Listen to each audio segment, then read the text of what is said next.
riders. Well, Too close. Rusty, those guys are going to be so happy about Wisco. All right, let's turn the channel. We got more championships coming up. Wait a minute, real quick. Top three overall. Colin Park goes 2-1 for the overall. Nick Romano 1-2 for second. Chase Kessler a 1-3 for the overall third and bronze.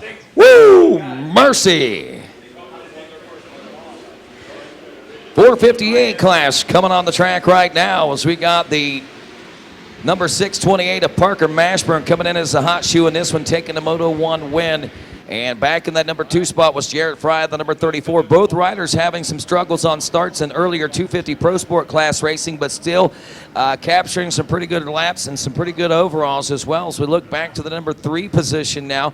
Hardy Munoz, that number 73 Husqvarna machine, finishing in third, and Mason Gonzalez taking fourth. Now, those were the two guys battling it out in that 258 Pro Sport class, so be interesting to see if they bring this back out here in the 458 class, but I can already see a good start by Jarrett Fry has him already knocking on the door for a lead here. And Roddy, we know what happens when Jarrett Fry gets a good start. This guy is unbelievable. He turns the track into his playground. He's been able to do that. The long, lanky rider, number 34, again, finds himself out in front and dealing the cards. So there you go, the 3-4 making things happen. Mechanicsville, Maryland, Monster Energy, Star Racing, Yamaha, Thor, 100% FMF, Dunlop, Alpine Stars, and of course, Parts Unlimited, supporting the sport at every level and every way, and through great programs like Jarrett Fry. Leaders coming around now for this first lap complete as they still get it sorted out, and the congratulations, I'm sure, pats on the back there for that Schoolboy 2 class. Here we go, green flag conditions, 34, Jarrett Fry out front. Parker Mashburn in the number 2 spot, Munoz. And let me guess, who's back in 4th place? Mason Gonzalez, followed by Max Miller. It is the key players right back in the position. There's Pierce Knight as well, a 6th place finisher in that 258 Pro Sport class. Wesley Allen's back in 7th right now. Logan Leitzel 8th, Bajorn Viney 9th, Michael Clark in 10th, and Wes Kane at the Yamaha podium with one of the, I'm sure, most exciting podiums we're going to see today. Jace Kessler, come on up here. Jace Kessler, early champion, early in the day now. Congratulations, Jace Kessler, finishing 3rd overall. Yeah, kind of bummed about that one. I got off to a pretty good start. I was 3rd, and man, them guys just sprinted at the beginning. They're riding really good, and I couldn't keep up with the pace at the beginning, but then midway through, I started coming on strong, and last lap, I was right there. I just couldn't make it happen, but it was a good ride.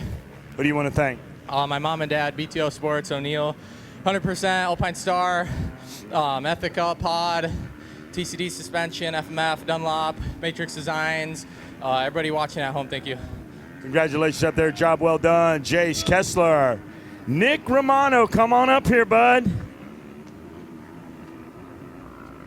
Come on over here front center. That was a awesome race to watch, you guys going out there, but tell us last turn, what happened? Yeah, it was a good race. Got another whole shot once again, and you know, just out here doing my best, having fun. Led the whole race until the last turn. The rut had like a little kicker in it. It just kicked me up out of the rut, and then I lost my drive going up the finish line. But you know, no complaints. I had a good race. Been riding good all week. You know, riding against kids that are 4 years older than me. Kind of tough, but you know, I'm out here doing business, doing what I can, and yeah, good race. What do you want to thank? My mom and dad, sisters, Monster Energy, Yamaha, Star Racing, Yamaha, Bell Helmets, AP Designs, Thor Gear, Mobius, Alpine Stars, Jeremy and George for helping me out this week. Suspension got back home, Drew, my trainer Swanee, team manager Will, Dunlop Tires, and everyone else I forgot. Thank you. Congratulations. Nick Romano, give me up here, man. Hey, that guy right there, he's a gentleman, and he's a superstar right there. Can't say enough about Nick Romano. Come on up here, Colin Park. You've been working hard for this, man. You get the win. You get the number 1 plate. Colin Park. Once again, that race, I went and I stood there next to Ed Torrance, and he said, what a great, both you guys were just out there respecting each other, doing a great job. You hung in there and the race came to you. Yeah, I don't know about the whole respecting each other. I'm not fond of getting cross jump, but it's all good. I hung in and made the pass on the last corner, so I'm stoked to get the win, but you know, I was pretty happy with my ride. I I feel like I could go a little bit faster, but I'll be ready for my next two.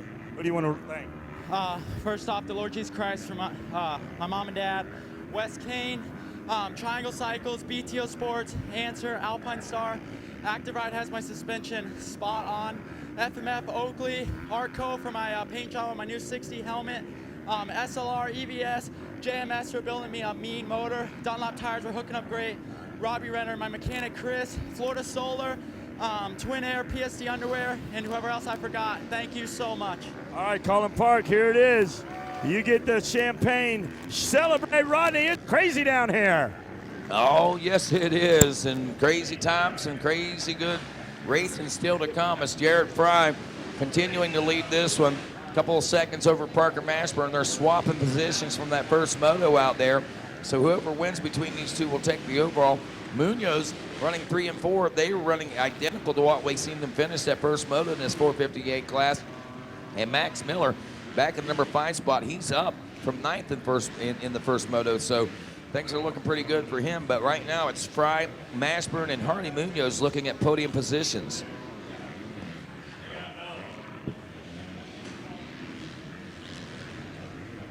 Trying to pick up on the action now out here is 628 machine to Parker Mashburn, looking at, I'm thinking somewhere in the neighborhood of about 3 seconds between himself and the 34 machine of Jared Fry now.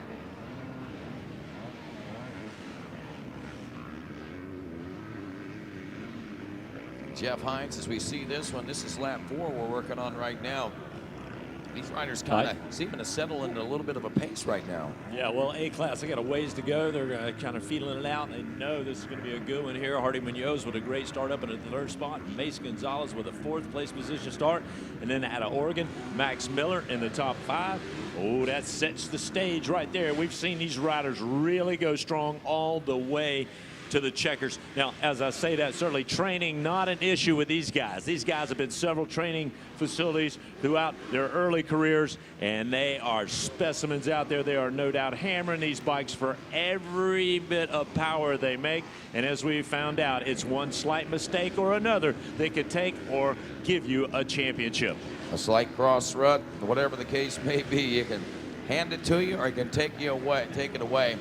Interesting how the World of Moto works, but you got to be in position to take advantage of those situations. So that's the beauty of it, and that's what all great champions say. You got to put yourself in the position to win the race. Jared Fry has done just that, Rodney. I'll tell you, rider number 34 again jumps out there. He's going to post a 1:48 and 7,500s.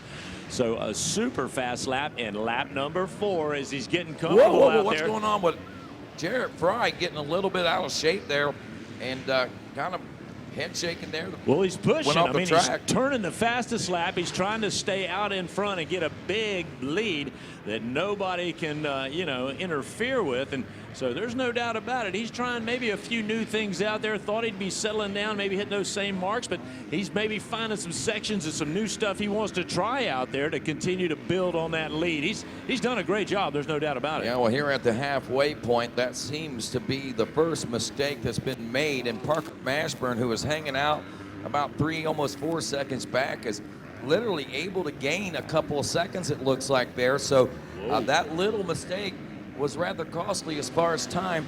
The only thing was Parker Mashburn wasn't necessarily there in position to take advantage of the situation. So Fry, it's not as big a deal at the moment, but the real estate does kind of shrink between first and second now, and that does give Parker Mashburn a little more incentive.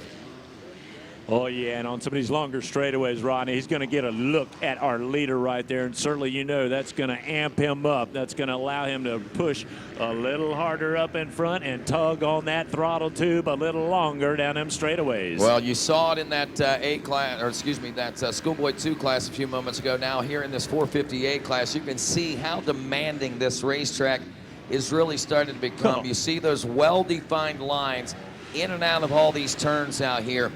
Nice ruts, and some of them come from the inside to the outside. Some just go all the way outside. Just beautiful lines all around this racetrack that have been carved in there. But they are starting to get deep. They're starting to get rough. Suspension tire choice, everything is starting to come into play, along with obviously your skill. Very technical layout, no doubt that. And as this animal gets a little uglier as these bikes go around, they move a lot of dirt. And you're right, those ruts get deeper, the braking butts, the acceleration humps, they get a lot bigger. They build quick, and you know, you got to stay on it. Not to mention the heat. They're building some heat in these bikes, no doubt here, as we got a long moto going on for our A-class riders, the experts, and rightfully so. You're right, Ronnie. They're just getting everything that these bikes make and throwing it down into the ground. They're literally flying around this Gatorback layout. Now, you mentioned the word heat, and heat kind of does, I don't necessarily want to say play a huge role in this, but it is a little warmer today. Not hot by any stretch of the imagination. Don't have any humidity, but every day it's gotten warmer and warmer and warmer. For some of these guys, as the temperature gets warmer, they get looser, and these are perfect riding conditions. I don't think that you could have more perfect riding conditions than what we've seen so far this week, even heading into today's racing. We've been blessed all week long. We ordered up a little water the other night, you know, early in the event, right before we got the event started, and that worked perfect. It rained at night, then it cleared out. We woke up to a beautiful morning. Had a little bit of fog one morning, but other than that, this has been probably the best consistent run of weather we've had for one of these events in quite a while. Yeah, no doubt. Sometimes it's cold, sometimes it turns warm, sometimes it's wet, muddy. You got every fall season, you got everything sometimes right here at Gatorback. In 1 week, yeah. Man, I don't even want to think about some of the rainstorms and the craziness we've seen here, but I've seen that whole Gator pit down there basically full of water, and they were running through there. But nonetheless, we're only thing raining down this week, sunshine and good news, man. Yeah, well, hey, they're charging out there, but fall is not on the mind of any of these riders. No, not at all. No. Way too fast and talented for any of that, and Jared Fry continues to turn. So look at the lap times. I mean, just a moment ago, all four of our top riders had very similar lap times. Now, Jared Fry and Mashburn and Munoz going into the 149 range right now. I look for Mason Gonzalez to join him up in there as well. Max Miller still in the top 5. Wesley Allen, Pierce Knight, Bjorn Viney, Logan Lozelle, and Jamison Duclos bringing a 223 Yamaha ride up into that top 10. Well, right now, after 6 laps of racing complete, we are past the halfway point now, and still a few more laps of racing to go. If it stays the way it is right now, of course, Fry going 2-1 again wins. Parker Mashburn 1-2 would be second. Munoz 3-3 for third place overall. One thing I do note and notice, last lap around, Hardy Munoz, along with Mashburn and Fry, was turning to 149 lap time. Mason Gonzalez, for whatever reason, dropped to a 155. So he let Hardy Munoz get out. I think we're talking maybe close to 10 seconds now. Yeah. But Max Miller, the key thing here is Max Miller may be able to make some gains on that. That 604 machine, he took a 9th in Moto 1. How good would it be, and how good would it feel to be able to pass for 4th place in the second Moto and have a good solid top 5 position when it's all said and done, at least for the second Moto? It'd give you a lot of bragging rights and a lot to look forward to. Yeah, I was going to say, may not put him up on the podium right there, but going to get a lot of respect from the riders that are out there in this one. The Thor last lap. We've got that going on for you as our riders are making their way underneath the pro circuit finish line. You see that white flag flying. RacerTV dialed in on our leader. He's out there headed towards the sweeping tail of the Gator, as a matter of fact, here at world famous Gatorback Cycle Park. And now have these rock and roll rollers to line on up. He's doing a great job for you right there, just pounding those things. Again, just full faith in his suspension right there, pointing that Yamaha anywhere he wants it to go. Look at that turn right there. Tell me you do not have to. You have to have full faith in your machine to race, man. I tell you, this track certainly got the competition, and that's what builds these kind of racetracks and makes these amazing race surfaces. It's the kind of competition we have here at Gatorback Cycle this week. Literally the world's best amateur talent converging on Newberry, Florida for this 48th running of the Thor Mini-O's. You know, and right after we wrap this up, there'll be a lot of folks that go out there and they look at that racetrack, and then just unbelievable. You know, the respect that you get when you see these sections. It's way more technical. I mean, we try to explain that to the folks that are out there watching on the RacerTV, the folks that have